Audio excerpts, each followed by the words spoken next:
Това е жив стрим към подкаста, който започнах наскоро, Тройно лъже. Може да видите линка към подкаста долу в първия коментар, ако желаете да следвате подкаста в YouTube. Днес ще говорим за ставащото в Минесота. Близки, познати и приятели ме убедиха в това, че има хора, които ги интересува тая перспектива. Даже днес говорих с приятел и той ми казва, не знам защо и въобще как намираш време за това. И аз му обясних, това е може би вярно не само за мен. Това е вярно за много от вас, които качвате линкове, споделяте, поствате, коментирате. Защо го правим? Аз му обясних и му казах, виж сега, нещата стоят така. Когато човек стигне до един етап в живота, в който горе-долу, не може би горе-долу, но са му се изяснили убежденията и ценностите и разбирането за света. И знае, че не е крейзи, понеже има много други хора, които имат подобни сходни разбирания за света. И изведнъж всички тези хора, които споделят сходни ценности и убеждения, тук не говорим за униформност, тук говорим за сходство, подобни, паралелно движение, така да се каже. И изведнъж всички тези хора с определени виждания и ценности започват да виждат в света да става нещо, което без някой да ни е казал или да е координирал, ние по един и същи начин реагираме. Това, според мен, започна да се случва по времето на COVID. Когато бяха положени големи усилия бяха положени за това да бъдем сложени в ситуация, в която да ни се каже какво е наука, какво не е наука, какво трябва да направим, какво не трябва да направим с здравето си, с телата си. И когато това нещо се случи, тогава нещо се промени в света. Разбрахме, че тези от нас, които се определят като хора с традиционни ценности, традиционни ще рече традиционни в контекста на западната християнска цивилизация, в което число е и България, тогава започваме да виждаме, че на глобално ниво има сякаш координирани усилия от институции като например Обединените нации, Китай, ред страни от третия свят, които са леви, с леви убеждения, европейските елити, на Европейския съюз елитите, и всички те сякаш бяха координирали, заедно разбира се с американските леви елити, медиите, всички те сякаш функционираха като по команда, координирани и успяха по времето на COVID, успяха за доста дълъг период от време в началото, поне първите месеци със сигурност, но да не говорим, че това продължи за доста време. Продължи за години всъщност, ако трябва да сме честни. Те успяха да буквално да ни вкарат в ситуация, в която всички ние, които сме с традиционни ценности, знаете какво се случи. Започнаха да ни забраняват постовете. Първото, което разбира се случи, беше, че Twitter, тогава под управлението на Джак Дорси, Twitter прекрати достъпа на президента Тръмп, тогава действащ президент. Прекратиха му достъпа, защото някой се бил обидил, предполагам. Обвиниха го, това беше свързано с така наречените бунтове на Капитолия от януари 2021 година. Едва ли не го убедиха в заплаха за националната сигурност. Twitter направи това нещо, за да му отнеме способността да комуникира без филтър, да комуникира с милиони американци. И това беше безпрецедентно, защото големите медии, които имат инфраструктурата да осигурят такава безфилтърна комуникация, да не трябва президента да зависи на традиционните медии. И тогава какво се случи? Всички тези хора, големите медии, координираха своите действия и започнаха Facebook, Twitter тогава по това време, YouTube и така нататък. Започна една масова координирана акция по потискането на гласовете на хора с традиционни възгледи. Традиционни относно нашето разбиране за мъже и жени, за семейство, за обществото по принцип, за правилно и за грешно. И така в последните години явно стана ни ясно, че всички тези неща, които до тогава бяха просто по-скоро личния избор на човек. Може би, да, някой е ляв, някой е десен, всички си имахме леви и десни приятели и така нататък. Но от COVID насам стана ясно, че онези другите хора, които сега наричаме глобалисти и зад които стои Китай основно, в координация с западните леви, реално тези хора, те имат програма. Те много ясно разбират, че хората с традиционни разбирания за брак, семейство, общество, те са заплаха за тях. И така минахме през един период на унижение, минахме през един период на забраняване на постове. Аз имам не знам колко профили вече, които са ми забранени. В Twitter имам в момента 3 профила, които бях започнал. Единия с няколко хиляди души, които ми го забраниха и още не са го отключили. Нямам време да се занимавам с това нещо. Фейсбук имах страница, която имаше 1 милион импресии на месец. Също беше закрита, блокирана. И много други хора, като Лора Лумер, която е приятел и която не беше забранено да има банкови сметки, беше забранено да вземе Uber. Това е като такава в щатите мрежа за таксита.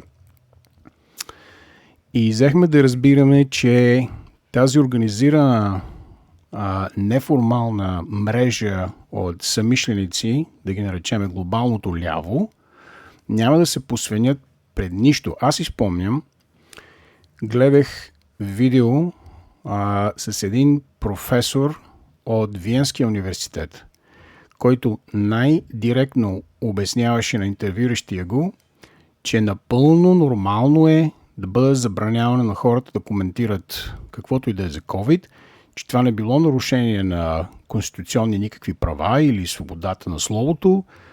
Буквално професор по свобода на словото, професор по конституционно право, по демокрация или каквото и да беше някой от тези хуманитарни науки.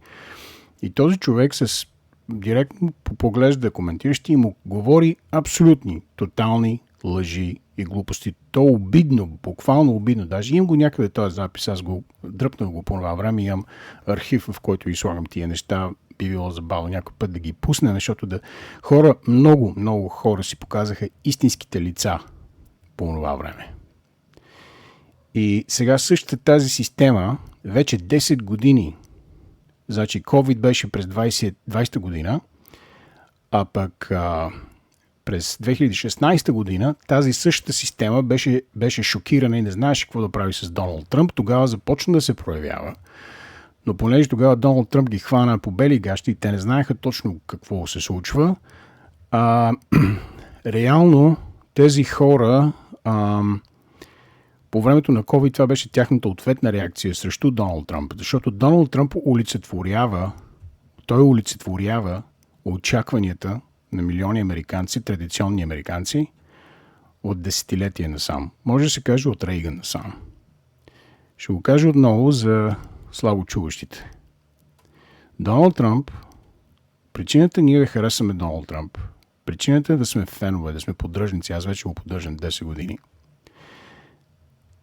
не е защото Доналд Тръмп е Доналд Тръмп и ние харесваме това, в което той вярва, защото харесваме Доналд Тръмп. Обратното е. И хората, които отказват да разберат това нещо, имат голям проблем. Ние не харесваме десните принципи заради Доналд Тръмп, ние харесваме Доналд Тръмп заради десните принципи. Редът е много важен. десните или консервативните принципи за свободата на човека, за това, че човек трябва да е свободен, за върховенството на закона, всички тези основни принципи на свободния човек и свободното общество, те не са чужди на Америка. Те не са чужди на Запад по принцип, но Америка и Западна Европа имат различни истории, да ги наречеме. И понеже съм живял и в двата свята, и в Западна Европа, и в Източна Европа като българин, и в Америка вече от близо 30 години. И по тази причина хора като мене, които сме живяли в тези различни среди, да ги наречеме, имат поглед на нещата. Преживяли сме месомелачката на COVID за години наред, защото при мен това не е нов процес. Аз съм икономически емигрант, аз емигрирах в Америка по мои лични убеждения и избор, но не икономически емигрант, като повечето сънародници. И разбирам нещата малко от по-различна гледна точка, може би.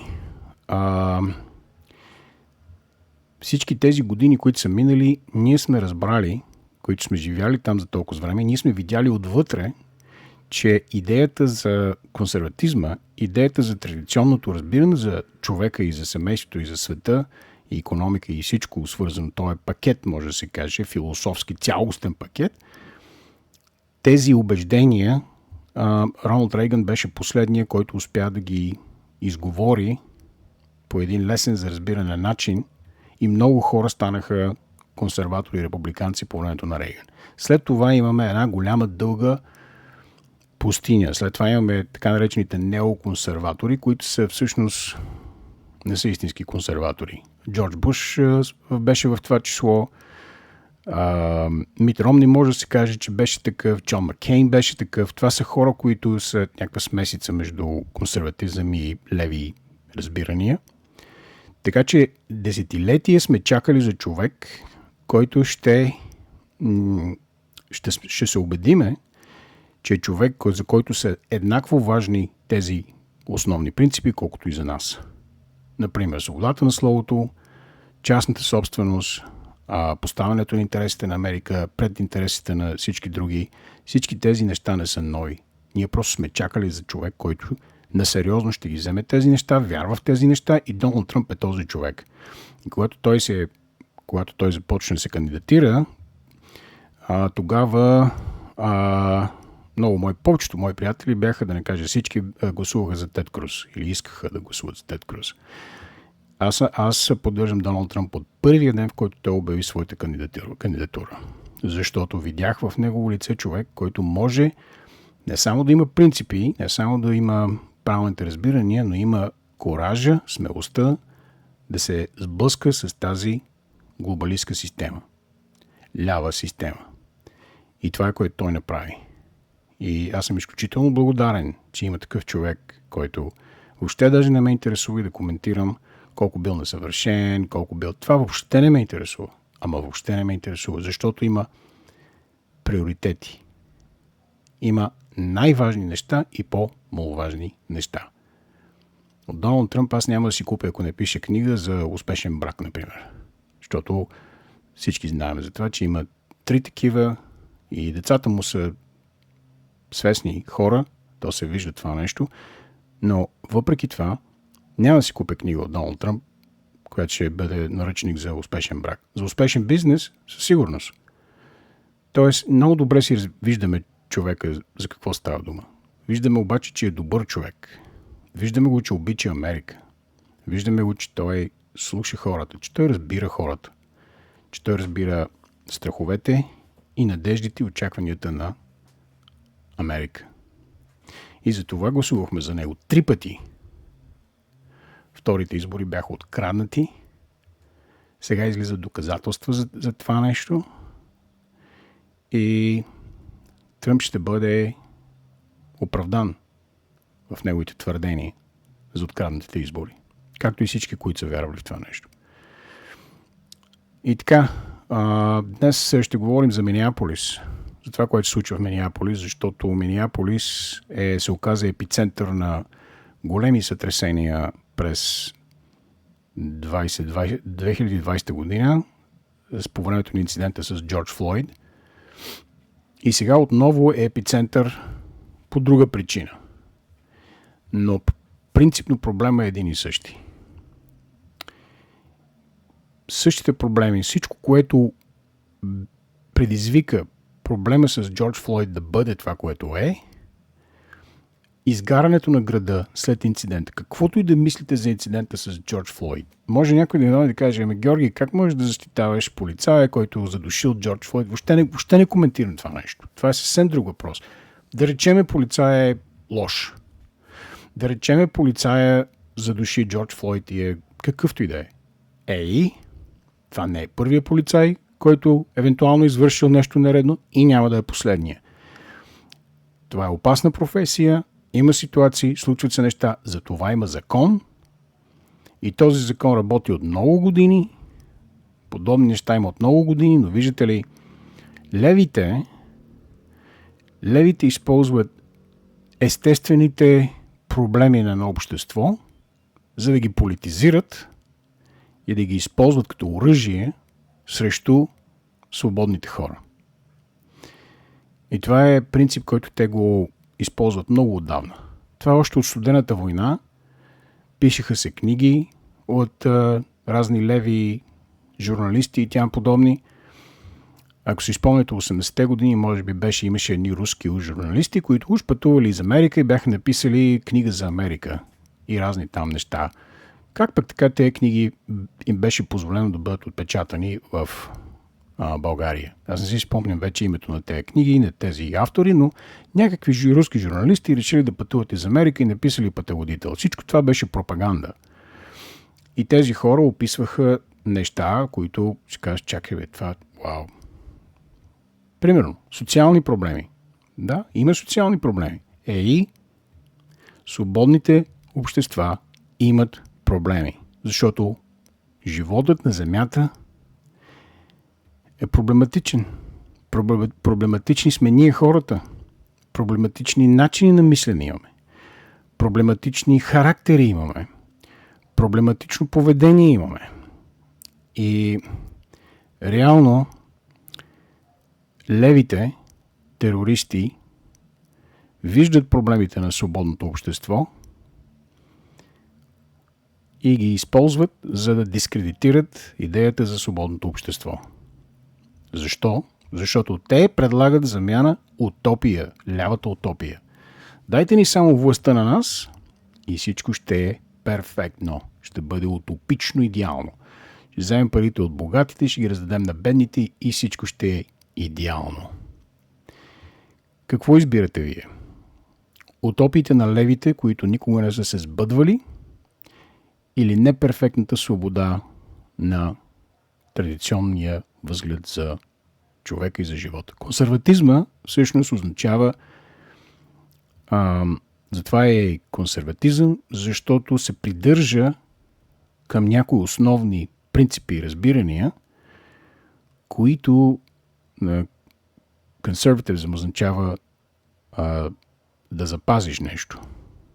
Нали? Да контролираш нещо, да задържиш нещо. Да conserve energy, например, означава да задържиш енергията. Нали? Батерията е консерватор на енергия. Нали? И консервативният възглед за човека се придържа към някои основни принципи, които са рамка. И те ни обясняват ни света. И тези принципи са базирани на естествения закон. Тоест, има неща, които са верни за хората и са били верни вече за хиляди години и те ще останат верни. Например, инстинкта за самосъхранение. Нямам нужда аз от Харвард или някой университет да направи изследване или проучване дали аз имам инстинкт за самосъхранение. Всички имат инстинкт за самосъхранение. Това е изключително важната ценност, консервативна за живота. Важността на живота. Тоест, ако живота е първостепенна важност, тогава около този ценност взимаме нашите решения, изграждаме други структури на мислене и обясняваме си света. Ако животът е важен, значи правото да говорим е важно. Не можеш да си жив, пък да мълчиш, нали така? Ако живота е важна ценност, какво друго е важно? Свободата на словото, частната собственост е важна, защото да живееш на тая земя означава да можеш да взимаш решения икономически за себе си, за семейството си. Ако животът е важен, правото да го защитиш е важно. Така че виждате ли, от вътре навън като се тръгне, от нещата, които вече са дадени там в нас от Създателя, ние изграждаме едно разбиране за света или по-скоро си обясняваме света на базата на тези вече съществуващи принципи. Лявата идеология е алхимия. Тя измисля. Лявата идеология е базирана на измислици. Например, това, което на хората е познато като диалектически материализъм и така нататък. Всички тия гимнастики философски от 19 век са абсурдни. Те са глупави, те са доказано дискредитирани.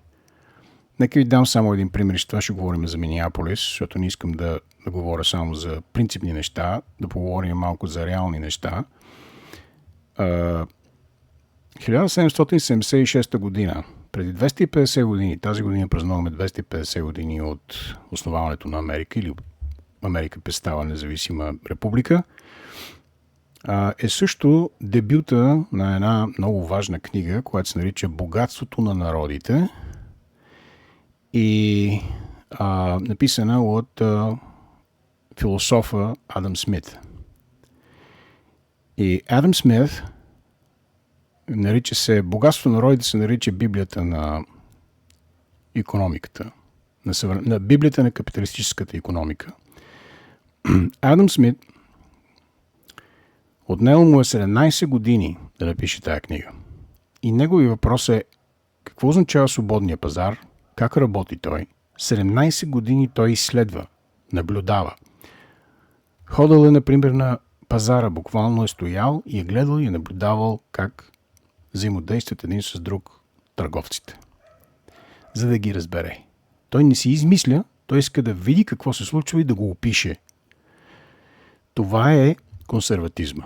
Ние не измисляме неща, ние просто разпознаваме съществуващи вече закономерности, принципи. Това е човека. Човека е това, което е. Няма нужда да си измисляме нещо. Просто трябва да разберем какво е човека, да си го обясниме, но няма нужда от измишльотини. Измишльотини са пролетарската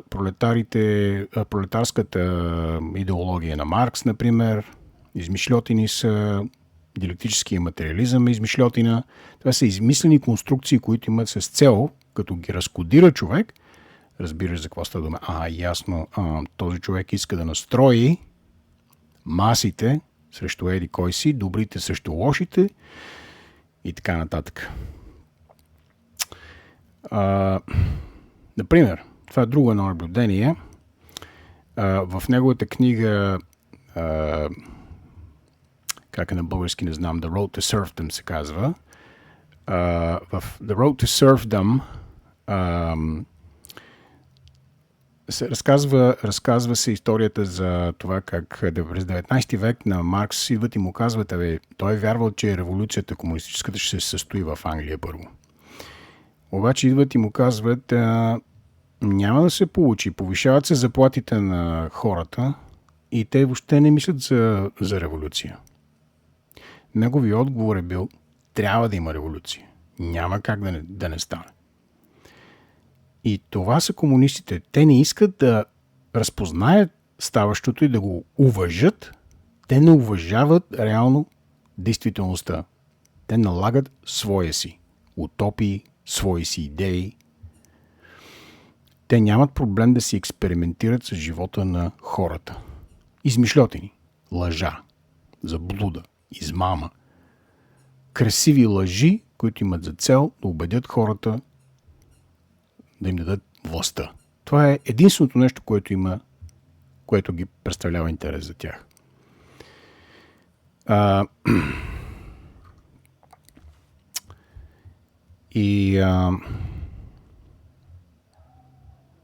Как стигнахме до тук? Започнах малко по-назад да говоря за тия неща, защото те са много важни. Ние, които сме традиционни хора, ние, които сме консервативни, консервативно мислещи, традиционно мислещи, хора, които взимаме на сериозно вярата в Бог, ценностите и така нататък, сме в едно положение, в което много е трудно да наблюдаваме, особено когато човек е чувствителен към неща като лъжата и измамата, много е трудно просто да наблюдаваме как пред очите ни се извършват жестоки неща и да си мълчиме. И затова аз намирам време да коментирам, защото ако имаше някой, който да говореше тези неща, разбира се, често пъти виждам, че някой качва и аз споделям неща от брилянтни умове, които имаме онлайн, но ако намерих някой, който говореше точно за това, за което смятам, че трябва да се говори, просто щях да препратя приятели и познати и да кажа, иди, чуй тия неща, за да можеш да си изясниш какво се случва. Но ние сме в ситуация, в която буквално пред очите ми последните няколко години, айде да кажа последните 10 години, пред очите ми видях трансформацията на хора, които от нормални хора се трансформираха в тотални зомбите. Като, например, между другото, мога да кажа, лични приятели имам, лични познати, които вече не са приятели, познати имам, които се зомбираха от лявата пропаганда, но можем да дадем и други примери, като, например, Тъкър Карлсън, коментатора телевизионния, Кандис Оуенс. Нали? Това бяха хора, които аз харесвах. Препоръчвах ги. И тези хора зомбясаха, защото живеем в такова време, в което просто има една радикализация. И какъв е смисъл на тази радикализация? Какво всъщност се случи преди колко години с Джордж Флойд, преди 6 години с Джордж Флойд, което се случва и сега в момента в Минесота? Това е пак отново същата утопия на левите. Левите в Америка размахват моркова на техните утопии за бедните, за черните, за сомалийците, за нелегалните имигранти. Размахват моркова на левите утопии. Ще ви дадем безплатни пари, например.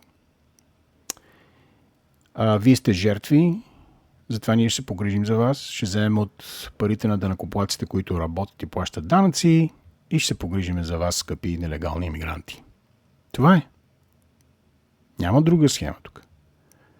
И всеки, който дръзна да каже нещо против тази схема и да изобличи, да каже, че е грешна, че е кражба и така нататък, ще го наречем расист, ще го наречем там, каквото ще го наречем. И така левите с насилие, с лъжа и с измама придвижват своята програма. Така те стигат до властта и така я задържат. Ако нямаше насилие, ако левите не използваха тероризъм и насилие, още от времето на Маркс до сега, левичарството, левите идеи никога нямаше да оцелеят в историята. Това е също като с исляма. Исляма без насилието щеше отдавна да се забравили за него. Ако опираше до хората да изберат нещо доброволно такова, то просто никога нямаше да бъде избрано и да просъществува. Сега, нека да видим тук една ситуация последна, която отново има убийство. Това е платформата X. И имаме една ситуация, която застреляне отново нелегален човек и отново се разпространява информация от медиите, която е грешна. Тази информация е ясна на журналистите. Те знаят за нея. Те знаят истината каква е.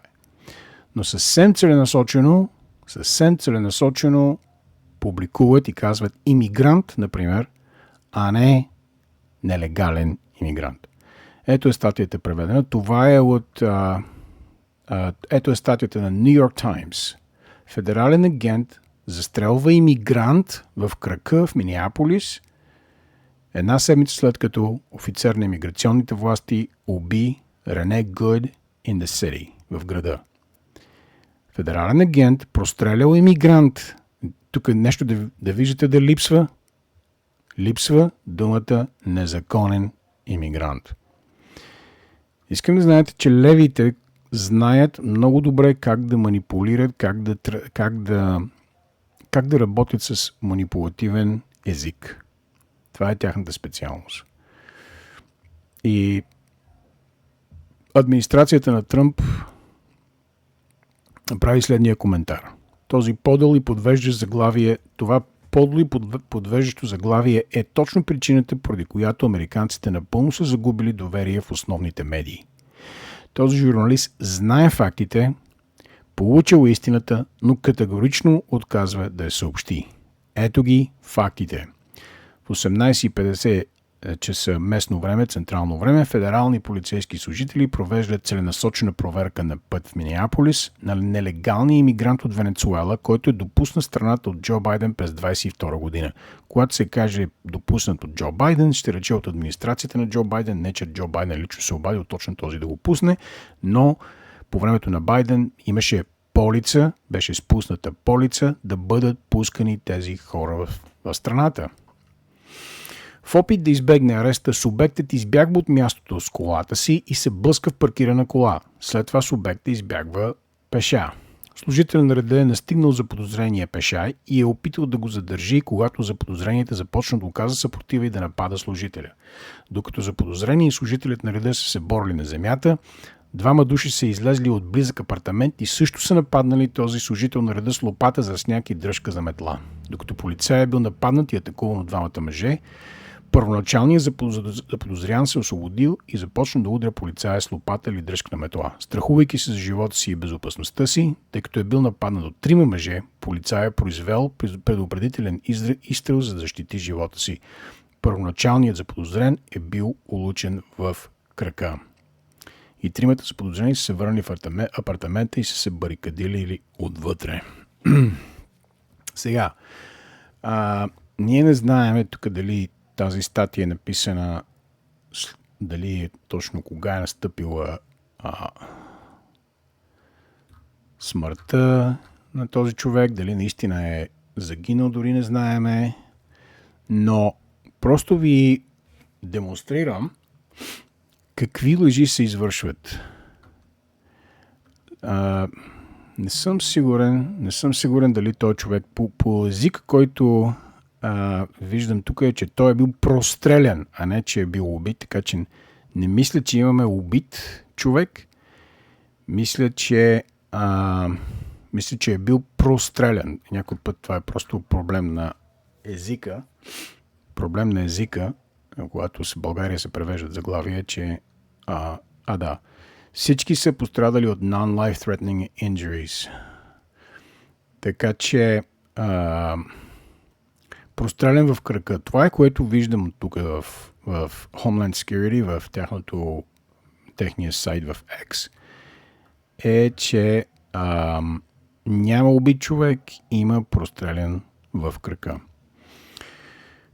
Някой ще каже, добре, какво ме интересува мен? Окей. Аз реално няма никакъв проблем.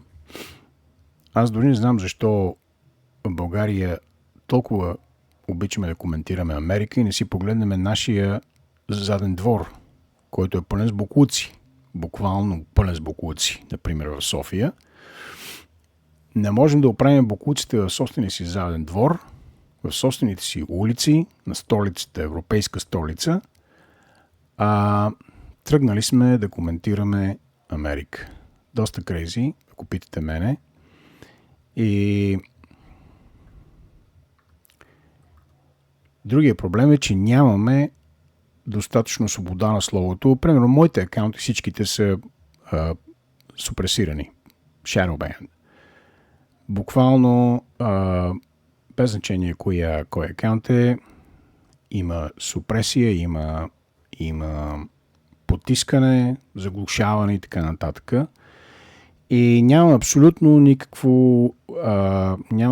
никакви гаранции, примерно, че ако напише нещо, ще се види от хората. Въобще няма такива гаранции. Така че затова е нужно да се говори за тези неща, защото често пъти просто информацията е заблуждаваща, объркваща и аз искам да имам поне възможността да пратя мои познати приятели към нещо, което е изкоментирано акуратно, а не да ги казвам, не знам какво да ти кажа. Напротив, ясно ни е какво се случва. Минесота е таргетирана да стане база на сомалийците заради щедрите си социални политики. Поради тази причина сомалийците ги докараха в Америка и в Минесота. Най-големият контингент от сомалийци извън Сомалия е в Минесота. И това е изцяло стратегически. Аз сега подготвям и материал за сомалийците, защото нищо не се знае за Сомалия от българите. Ще подготвя един материал за сомалийците. Между другото, също хората в Минесота също не знаят нищо за сомалийците. Единственото, което знаем е, че убиха американски военни в Сомалия, когато военните се опитаха да им помогнат. И това е отразено във филма Black Hawk Down. Така че нищо добро не сме видяли от сомалийците и нищо добро няма да видим от сомалийците. Аз лично искам да ги видя всичките депортирани. Но това няма да стане. Няма как да стане, защото тези, които са граждани, натурализирани, ако няма доказателства за престъпление, няма да ги депортират. Дори и да има доказателства за престъпление, също ще е много трудно, само защото има престъпление да им отнемат гражданството. Възможно е, но ще бъде много трудно. А тези, които са раждани пък там, което е немалка група, второ поколение сомалийци, абсолютно няма начин да бъдат премахнати. Официалните цифри са 80 хиляди сомалийци в Минесота, но неофициално мога да ви кажа, че са между 200 и 250 хиляди. Защото това е една непрекъсната миграция и аз мисля, че те изкуствено държат този номер 280 хиляди. Мисля, че са много повече. И това ще стане ясно, защото сега в момента има 2500 агенти на граничните. Мисля, че най-накрая ще чуем истината за това какво се е случило в Минесота. Аз лично съм бил въвлечен с граждански действия в този щат. Не съм стоял на страна, защото не ми е било безразлично какво се случва. Започнах този епизод в подкаста да говоря за това как има различни видове имигранти. Аз не съм бил никога икономически имигрант. По семейни причини съм избрал да живея в Америка. И за мен това е страната, в която и моите деца са раждани, не само като американски граждани, но сега децата ми, внуците ми. Така че това е втора родина и не е безразлично за мен това, което се случва. Ако някой не му харесва, не иска да чуе, жив и здрав да е, прав му път, да си слуша който иска и каквото иска. Но за хора, които са свързани с Америка и които ги интересува какво се случва в Америка, за вас, аз и хора като мен постваме неща, не съм единствени, и други хора, които постват неща, качват неща и защитаваме позициите на традиционните хора, на традиционния човек, на свободния човек. Защото тази свобода, която защитаваме, е под заплаха. Уверявам ви в това нещо, това е факт. Тази свобода е под заплаха вече за доста време. Тя е под заплаха още от времето на Бил Клинтон. След това, по времето на Буш не направи нищо за това да спре всъщност атаката на ислямския свят срещу Америка. Направи големи грешки. Продължиха проблемите с Обама. Той буквално преля чашата с Обама. И сега от Обама насам чашата не само е преляла, ами буквално причини наводнения. Това е което се случва в Америка и сега в момента Тръмп се опитва по някакъв начин да оправи нещата и да рестартнеме, да се казва, републиката на ново. Разбира се, че това има последствия, защото, както се казва в една стара поговорка от времето на голямата депресия, когато Америка хване на стинка, когато Америка кихне, света хваща на стинка. Така са за сега нещата. Харесва ли ви или не, това е страната, която дава тон на свободния свят, чиято икономика се развива и расте реално в сравнение с европейските.